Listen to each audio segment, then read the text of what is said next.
In this video I'm going to show you how to color code in Google Sheets. As you can see, we have some tasks over here with a due date and of course the status. So what we would like to do is enter some drop-down lists over here and color code them. So the first step is of course to select the places where the status will be displayed, and then we will insert. Click on insert, go all the way down to drop down, and as you can see we can now create a drop-down list. So I will add another item. The first one will be not started, the second one will be in progress of course, and the third one will be finished. So as you can see we have three types of statuses. Now we will color code them. So the first one is red, it is not started. The second one is orange because it is in progress, and the third one is green because it is finished.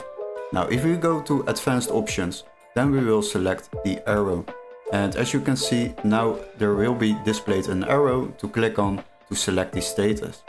Now I will click on done, and after that you guys will see the status changing with the color code. So we will select the status.